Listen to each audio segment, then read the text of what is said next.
Donc le traitement des maladies rhumatismales implique bien entendu les rhumatologues, bien sûr tout médecin, d'abord le généraliste, le rhumatologue, le rééducateur et bien entendu le chirurgien. Tout a été dit. Vous me facilitez la tâche, excellemment expliqué par mes prédécesseurs. Il reste la modeste touche du chirurgien. On va essayer donc de faire le point concernant ces fractures qui sont donc en augmentation. Et c'est dû en fait à la longévité. Le terrain muté taré, c'est un problème. Ça complique un peu la prise en charge de ces patients. La qualité médiocre aussi des résultats, il faut le signaler. La mortalité a été signalée par notre consoeur. 70% de ces patients donc, qui ont un âge supérieur à 70 ans, entre autres 60% de femmes. Cela est expliqué par l'espérance de vie plus élevée chez les femmes et l'ostéoporose qui est plus fréquente, plus précoce plutôt. 40%, ça touche les hommes. L'étiologie, dans la majeure partie de ces traumatismes, ça concerne un traumatisme domestique. C'est la chambre, le salon et la salle de bain. Moins pour les accidents de la voie publique, le reste, donc, ça représente 5% pour les accidents de la circulation et de la voie publique. Le terrain a été parfaitement expliqué par notre consoeur, donc ça concerne les différentes pathologies donc,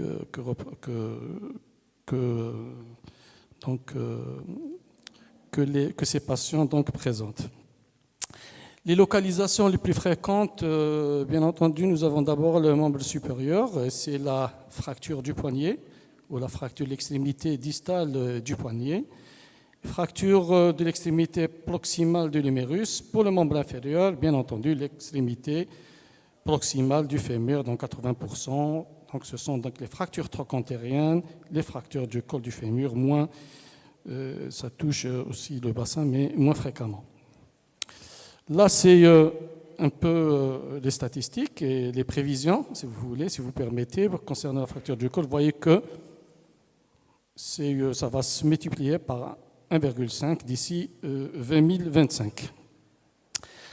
Alors, en traumatologie, il faut savoir qu'on a 3 groupes de fractures. Ce sont les fractures traumatiques, donc, qui nécessitent donc, un choc violent. Ce n'est pas facile de se fracturer un os, pour vous dire. Les fractures pathologiques et les fractures de contrainte, comme les fractures de fatigue et les fractures par insuffisance osseuse. Aussi donc les fractures ostéoporotiques, qui sont donc la conséquence de la diminution des capacités de résistance de l'os, classées dans donc les groupes des fractures par insuffisance osseuse. Voilà, donc je vous montre un peu que les fractures ostéoporotiques, c'est une évolution dans le temps. Vous voyez, on commence par la bougie, puis après on consomme du pétrole, puis après donc l'électricité. Il faut savoir que toute fracture qui survient en dehors d'un traumatisme violent correspond donc à ce qu'on appelle donc les fractures où le diagnostic doit être évoqué d'ostéoporose. Donc, ce sont les fractures du crâne, du rachis cervical, des doigts et des orteils qu'il faut bien entendu mettre de côté. Alors, selon l'OMS, c'est donc 425 000 chutes mortelles par année. Et là, si on parle de chutes, et si ces chutes deviennent récurrentes, ça rentre dans le cadre de ce qu'on appelle un syndrome gériatrique. Alors, les plus fréquents de ces fractures ostéoporotiques, on l'a dit tout à l'heure, c'est les fractures du poignet, la fameuse fracture de Poutokos qui donc survient autour de l'âge de 50-60 ans. C'est ce qu'on appelle les fractures par dorsiflexion. En fait, c'est un réflexe. On tombe toujours sur le talon de la main en extension et on se fracture cette extrémité distale du radius. Les fractures vertébrales aussi. Je ne sais pas si on utilise toujours le qualificatif de tassement, mais je préfère parler de la fracture, qui est donc beaucoup plus préférée. Et la fracture de l'extrémité proximale du fémur, qui représente cette caractéristique de toute fracture entrant dans le cadre des fractures du sujet âgé. Alors, j'ai des statistiques en France. Je vous apprends absolument rien du tout. Ça a été très bien expliqué par notre consoeur. Je rajouterai peut-être le coût économique annuel. Vous voyez, moi, je ne connais pas très bien les chiffres. Je n'arrive pas à un peu voir comment jamais compter. Hein. Sauf que c'est très important quand même de penser à ce côté économique, bien entendu aussi, dont il faut s'intéresser aussi chez nous. De là, il y a l'intérêt donc de traiter cette ostéoporose avant toute fracture. Et là, prend toute sa place cette éducation sanitaire. Alors, chez nous, la prévalence, les statistiques que j'ai, et ce n'est pas très, très évident de les avoir, il faut l'avouer, c'est que les femmes de plus de 45 ans, ça représente 34%. Donc vous avez une femme sur 4 de plus de 50 ans, un homme sur 8 de plus de 50 ans. Ça représente une fracture toutes les 20 secondes à travers le monde. Et sachez que donc, la plupart de ces fractures restent longtemps asymptomatiques. Là, je parle un peu de ces fractures tassement, fractures du rachis. Alors, commençons par la première fracture, qui est donc la fracture du radius. Je vous ai montré ce schéma, c'est pour vous dire que ce sont des fractures par projection vers l'avant. Parce que vous allez voir que c'est le contraire concernant les fractures du col ou bien de la partie proximale du fémur. Alors, donc, cette fracture, elle est plus précoce. L'âge moyen de survenue est de 55 ans. Et c'est une qu'il faut considérer comme une fracture d'alerte. Jamais négliger cette fracture. C'est là où vous déclenchez donc un processus de prise en charge et ça vous permet également d'éviter le pire. Le diagnostic donc est pratiquement affirmé. Elle est réputée bénigne, bien entendu, mais c'est des fractures effectivement qui consolident. Mais si vous ne les réduisez pas convenablement, vous allez vous retrouver avec ce qu'on appelle des cals vicieux. Et ces cals vicieux au niveau de l'extrémité distale vous donnent donc des complications, particulièrement dans la perte de la force de préhension.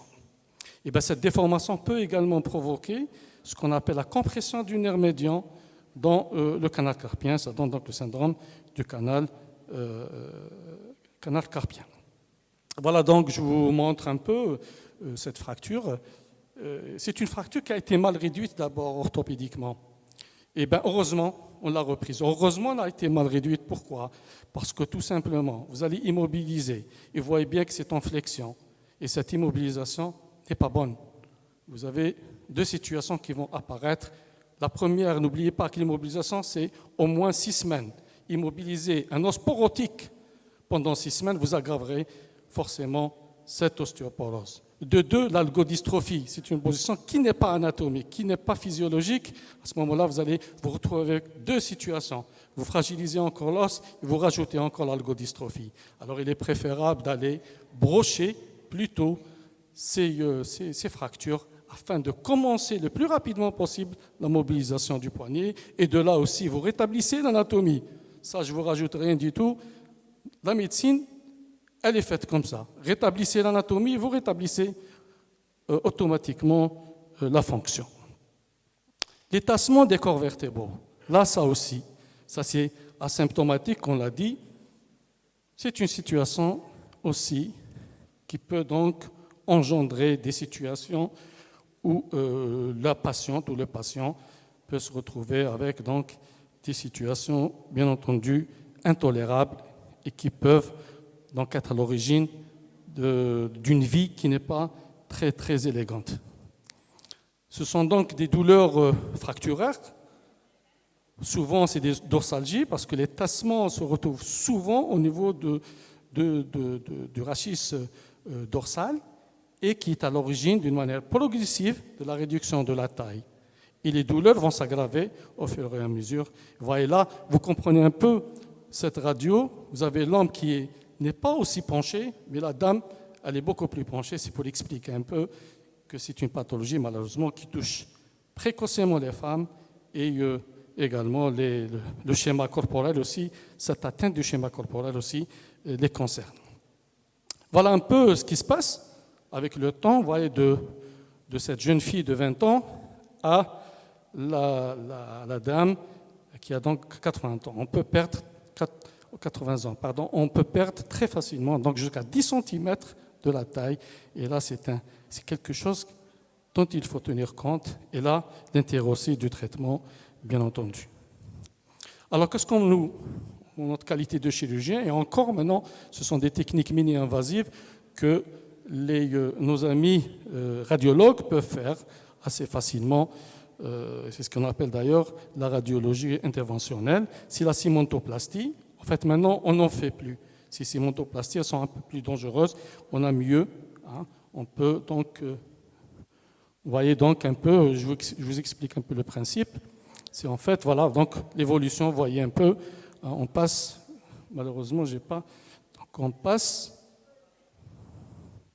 d'une vertèbre quasiment réduite, hein, le corps vertébral qui est complètement tassé, et grâce donc à cette manière, on peut donc retrouver donc la hauteur du corps vertébral.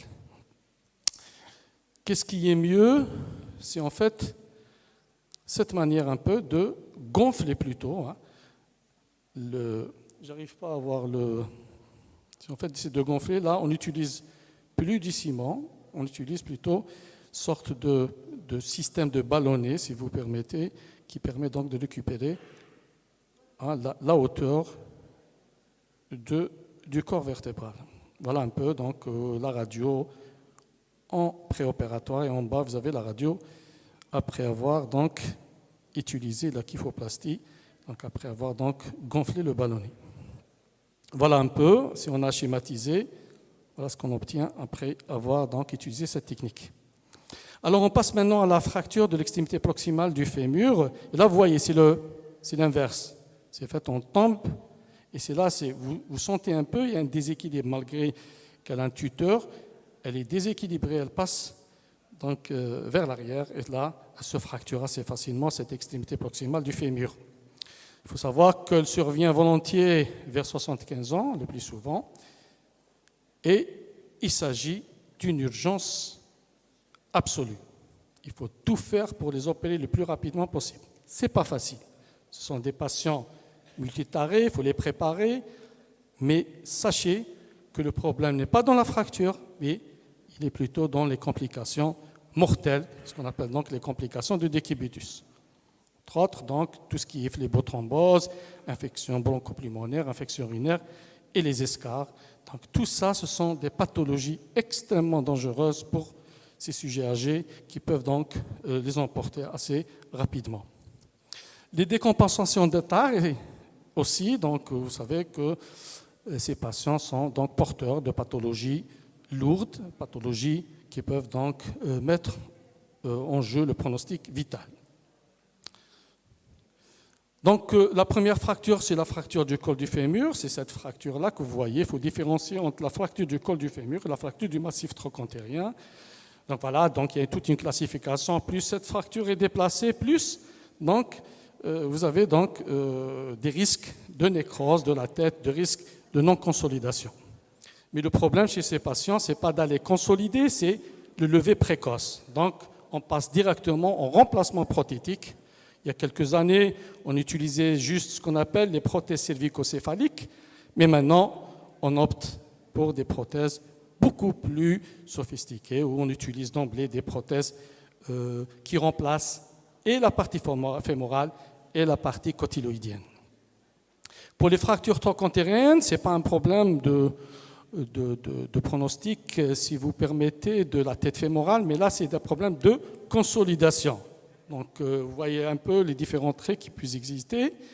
Et là, donc, on est passé de la simple ostéosynthèse, ou juste, si vous voulez synthéser la partie proximale à la partie distale, mais de plus en plus, on pense qu'il est l'intérêt, c'est de le lever précoce et de les faire marcher même. Donc, c'est pour ça qu'on passe de ces clous-plaques qu'on appelle les anciens matériels d'ostéosynthèse. Là, tout ce que vous êtes en train de voir, à ça. Ça se fait à foyer donc fermé. Donc, on n'ouvre pas largement cette partie fracturée. On est aidé par la radio. Nous avons ce qu'on appelle un amplificateur de brillance et on met ces clous gamma ou ces clous PFN et qui permettent non seulement le lever précoce, mais aussi l'appui et la marche. Alors pour le diagnostic différentiel, il faut donc bien entendu ne pas confondre tout ce qui est ostéopathie raréfiante et les ostéopathies donc raréfiantes bénignes et malignes, et aussi les fractures pathologiques suite à des métastases. Vu l'âge, il faut également penser, comme vous le voyez ici, c'est cette patiente qu'on a opérée il y a quelques mois, donc cette fracture due à une métastase, cancer primitif, donc c'est un cancer du sein. Donc synthésé. Quel est l'objectif en fait? En tant que médecin, c'est d'abord, il vaut mieux, on le connaît, de notre métier, c'est il vaut mieux prévenir que guérir. Et bien, la prévention, elle est de rigueur. C'est tout simplement c'est l'éradication des facteurs de risque qui a été bien expliqué par notre consoeur, le renforcement des apports phosphocalciques et bien entendu faire une activité physique afin donc d'avoir donc des membres assez solides pour donc résister et une musculature développée au traumatisme. Alors, les éléments aussi réducteurs de chute, c'est d'aménager la maison, bien entendu, pour éviter les chutes et éviter tout ce qui peut être à l'origine donc, de ces traumatismes. Les traitements curatifs, donc ça a été dit par notre consoeur, bien expliqué. En conclusion, je dirais tout simplement que la fréquence et l'importance des fractures des sujets âgés ou des seniors, favorisées par l'ostéoporose post-ménopausique, et les chutes nombreuses doivent être prévenues, vu leur coût économique et social. La prévention doit être systématique et repose sur 2 données, entretien du squelette, le traitement régulier, préventif, phosphocalcique et vitaminique et thérapeutique moderne, comme l'a été expliqué tout à l'heure. Alors, une image à méditer, que pensez-vous? Est-ce que cette dame fera un jour une fracture ostéoporotique? Je laisse la question.